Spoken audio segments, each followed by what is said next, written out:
సభావేదికలు, ఆదాయ రాజకీయ పార్టీలు, ప్రజా సంఘాలు, ఉపాధ్యాయ సంఘాలు, విద్యా సంఘాలందరికీ ముఖ్యమైన తెలియజేసుకుంటాం. పెట్టినటువంటి అంశం హైదరాబాద్ కేంద్ర పాలిత ప్రాంతం తెలుగువారంగా కోరుకోవాల్సిందే. అయితే ఎప్పుడైనా ఇంతకుముందు మిత్రులు మాట్లాడుతూ 2014 నుంచి దేశానికి వైరస్ల పెద్ద ఎక్కువైందని చెప్పి, అయితే అవి వైరస్ అని ప్రజలు గుర్తించే పరిస్థితి కూడా లేదు. అంటే గుర్తించకుండానే ప్రభుత్వం వాళ్ళు ఇది మన మంచికే, ప్రభుత్వం చేస్తున్నది ప్రజలు అనుకుంటున్నారు ఇది మన మంచికే అని ప్రజలను నమ్మిస్తున్నారు.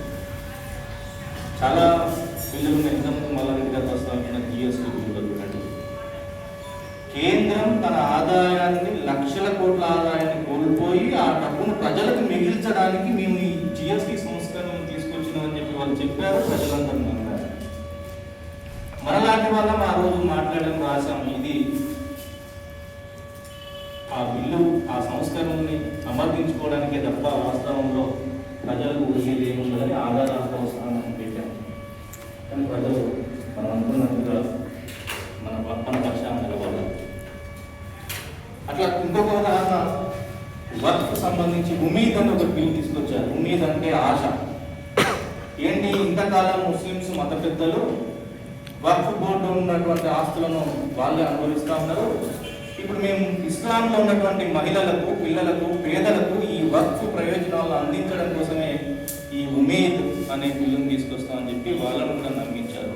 కానీ దాని లోపల అంశాలు చూస్తే పూర్తిగా వ్యతిరేకమైన వర్క్ మొత్తాన్ని ఇతరులకు దారాదత్తం చేసేటువంటి వర్క్ హక్కులను కొల్లగొట్టేటువంటి అంశాలు అందులో.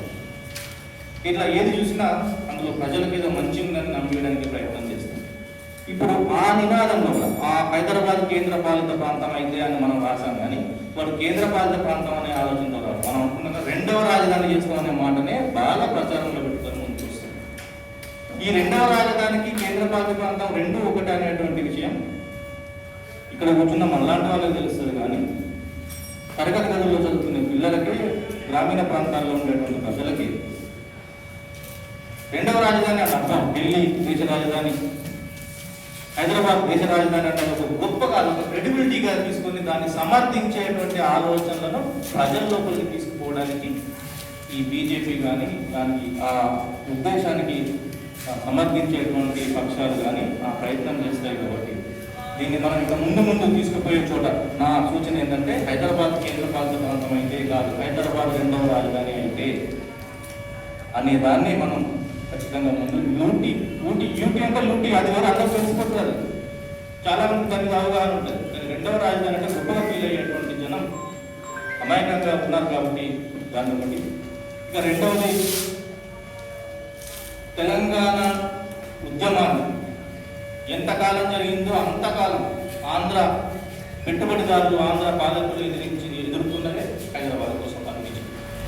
ఎంతసేపు వినాయక రెడ్డి గారు చెప్పినటువంటి అంశాలన్నీ కూడా ఇప్పుడు కాకపోయినా ఇక ముందైనా ఈ అంశం తెర మీదకి రావక తప్పదు.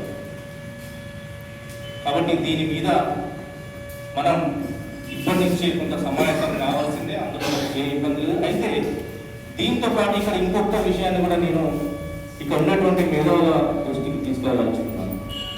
ఈ మధ్యలో సెన్సెస్ ట్రస్ట్ బేస్ సర్వే జరిగింది. అందులో గ్రామాల్లోకి వెళ్తే ఎక్కడ కూడా 20 నుంచి 35 ఏళ్ల మధ్యలో ఉండేటువంటి యువత గ్రామాలలో పెళ్లి చేసుకోవడం, పిల్లలతో పాటు వాళ్ళు ఎక్కడ ఉంటారంటే సరౌండింగ్స్ హైదరాబాద్.